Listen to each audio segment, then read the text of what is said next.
Hello hello sir, వినిపిస్తుందా నా గొంతు మీకు? హలో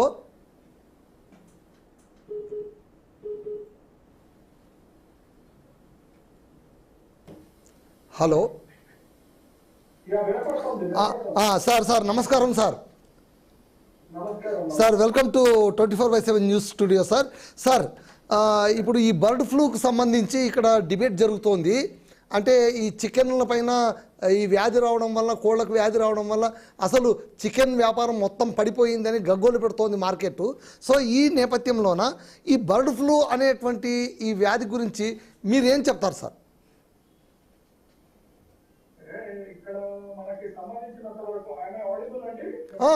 ఎస్ చెప్పండి సార్. You can.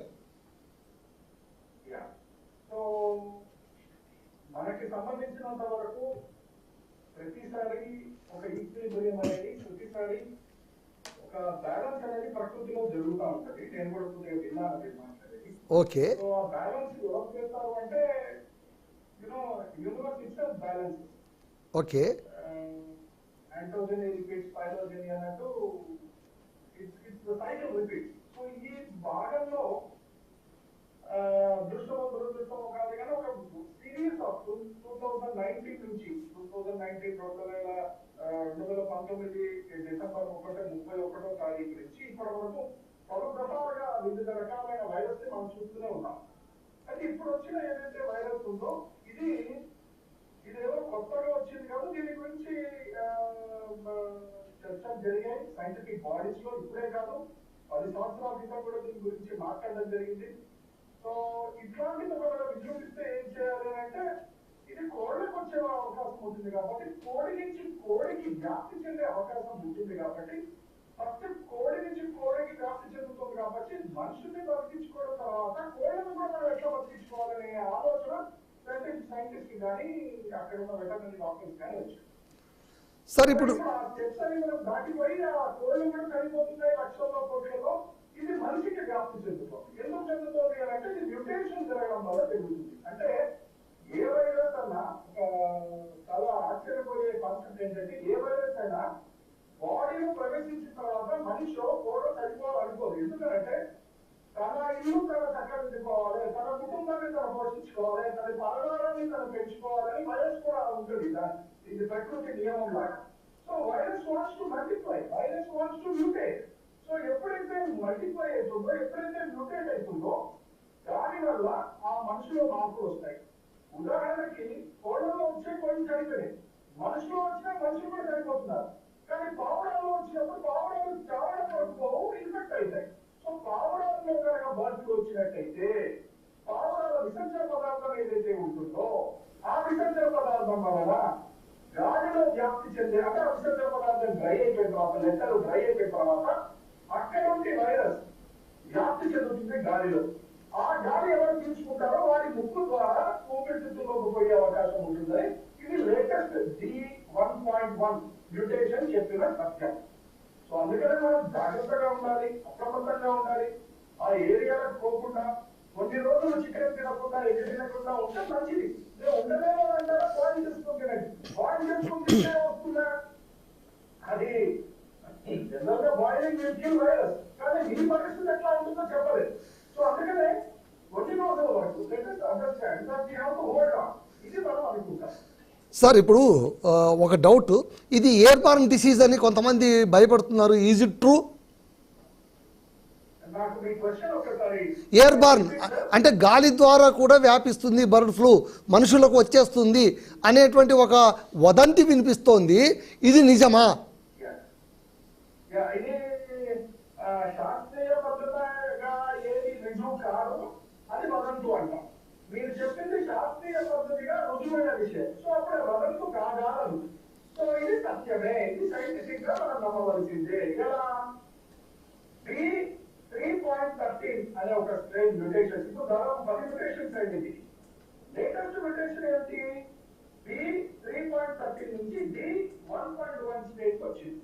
ఈ D1.1 స్టేజ్ ఎప్పుడైతే వచ్చిందో, ఇది కోల్డ్ ఫారం దగ్గర పోయిన వారికి, ఆ పౌల్ట్రీ ఫామ్ లో లేని వాళ్ళకి, అసలు ఎగ్గుల చికెన్ దగ్గర పోని వాళ్ళకి కూడా వ్యాప్తి చెందుతుంది. అప్పుడు అలా చేయాలి డాక్టర్స్ 1990. ఇదేంటి 10 సంవత్సరాల కెనడా నివాసి 10 సంవత్సరాల కూడా ఎలా వచ్చిందంటే started exploring the case. Okay. తీసుకొని వీడియోకి వెళ్ళారు. వెళ్తే ఏం తెలిసింది?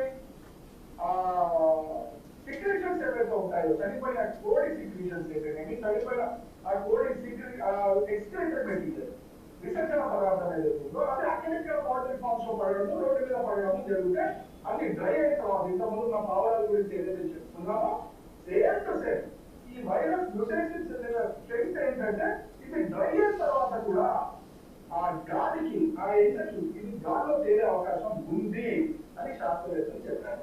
అందుకనే ఇది ఏ రకంగా వచ్చే అవకాశం ఉందా అంటే ఉంది అని చెప్తాం. సో అంటే ఇప్పుడు ఇంతకుముందు మీరు కేవలం పావురాలకు, అంటే గాల్లో ఎగిరే పావురాలకు అవి రెట్ట వేస్తే అది ఎండిపోయిన తర్వాత వచ్చేటువంటి అవకాశం ఉంది అని అన్నారు మీరు. ఇప్పుడు కోళ్ళకు కూడా అని అంటున్నారు. దీన్ని బట్టి సిచ్యువేషన్ మరింత డిజాస్టర్ అయ్యే అవకాశం ఉందండి.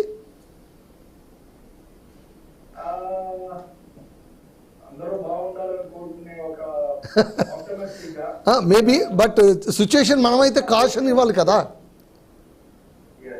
ఇది కొద్దిగా బాధాకరమైన విషయమే. ఎందుకంటే అప్రమత్తంగా ఉండకపోతే కనుక ఇది కొద్దిగా విజృంభించే అవకాశం ఉంటుంది.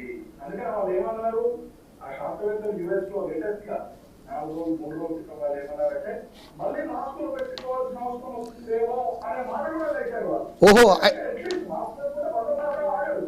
ఓకే ప్రొటెక్షన్ ఉంటుంది. సార్, అంటే ఇప్పుడు కోళ్లలో వచ్చినంత వైలెంట్గా వ్యాప్తి మనుషుల్లో కూడా వ్యాపించే అవకాశం ఉందంటారా?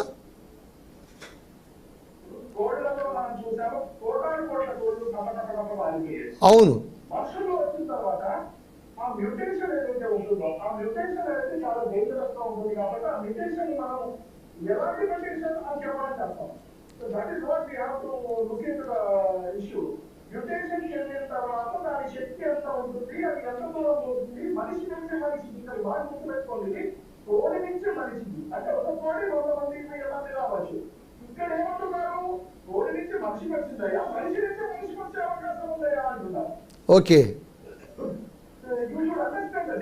యా యా యా అంటే కోడి నుంచి ఒక మనిషికి వస్తే మనిషి నుంచి మిగిలిన వాళ్ళకి వచ్చే అవకాశం ఉంది.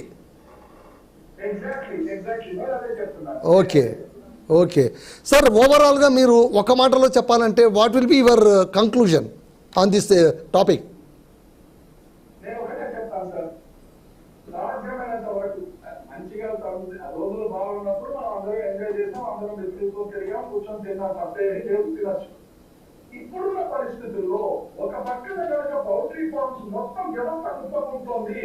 పౌల్ట్రీ ఫార్మ్స్ కి అసలు నిషేధించాలి. నేనే కనుక ముఖ్యమంత్రి అయితే, నేనే కనుక ఆరోగ్య మంత్రి అయితే అసలు 15 రోజులు ఒక బర్రె లోపల రావడం కానీ ఒక బర్రె బయటికి పోవడం కానీ నో అని చెప్తారు. అది హెల్తీ బర్రె కానీ అది హెల్తీ బర్రె కానీ. ఎందుకు ఈ వేరే పౌల్ట్రీ బర్డ్స్ లో ఏది బాగుంది ఏది బాగలేదని ఒక పౌల్ట్రీ ఫార్మ్ ఓనర్గా ఒక్కొక్క దాన్ని కలబట్టుకొని నేను చూడాలి.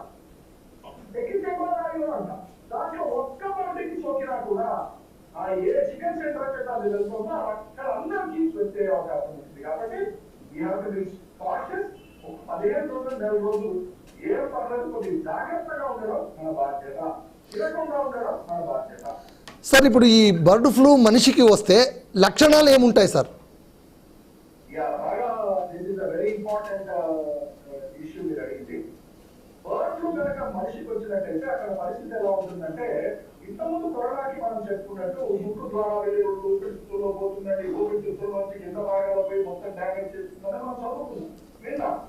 ఇక్కడ ఇంకొకటి డేంజరస్ థింగ్ అందరికి తెలియని విషయం ఏంటంటే కంటి ద్వారా కూడా లోపలికి వెళ్ళిపోతుంది. అంటే రూట్ ఆఫ్ ఎంట్రీ ఏంటి వైరస్ కి? కన్ను, ముక్కు, నోరు. మనం చాలా మంది అనుకో ఈ కన్ను ద్వారా ఎట్లేదు. అందుకే ఏం జరుగుతుంది, కన్నులో కనుక టచ్ చేయనట్టయితే, కన్నులో కనుక ఏ భావన వచ్చినట్టయితే దురద రావడము, కన్ను ఎర్రగవడము, విపరీతమైన సిక్రేషన్ రావడం, దాన్ని మనం పింక్ అయ్యానంట. ఇలాంటివి అందిస్తున్నారు. సోర్ త్రోట్ రావడము, ఆయాసం రావడము, జ్వరం విపరీతంగా ఉండడము, ఒళ్ళు రావడము, వాంతులు రావడము, విరేచనాలు రావడము, ఇవన్నీ కూడా వైరస్ లక్షణాలు. అంటే కరోనాతో కంపేర్ చేసుకుంటే కంటి దురద, కన్ను ఎర్ర రావడము, కళ్ళ మంట రావడము, వాంతులు రావడము, నాసియా, వామిటింగ్, డయేరియా, పొట్ట నొప్పి, ఇవి కొద్ది దీంట్లో ఎక్కువ వచ్చే అవకాశం ఉంది. సార్ ఈ వైరస్ వస్తే కనుక మనిషికి ఎంత ఎక్స్టెంట్ వరకు అంటే ఏంటి, దీనికి మెడిసిన్స్, యాంటీబయాటిక్స్ ఇవన్నీ ఉంటాయి కదా ఎలాగో మెడిసిన్లోనా? ఓకే. అంటే ఈ మెడిసిన్స్ అంటే ఈ బర్డ్ ఫ్లూ వైరస్ వచ్చిన వాళ్ళు ఏ రకమైన మెడిసిన్ తీసుకుంటే తగ్గే అవకాశం ఉంటుంది? యా. అన్నిటికంటే కీలకమైనది ఏంటంటే చాలా విజిలెంట్ గా ఉండాలి. ఏ కారణమైనా సరే, ఏ ఉద్యోగాన్ని చూసుకునే వారైనా సరే, ఏ పని మీదైనా సరే బయటకు వెళ్ళేటప్పుడు నేనైతే ఖచ్చితంగా మాస్క్ పెట్టుకుని వెళ్ళమంటాను. ఇంకా అవకాశం ఉంటే కళ్ళద్దాలు కూడా పెట్టుకుని వెళ్ళమంటారు. ఒక 15 రోజులు లేదు. ఎందుకు? జాగ్రత్తగా ఉండాలి కదా.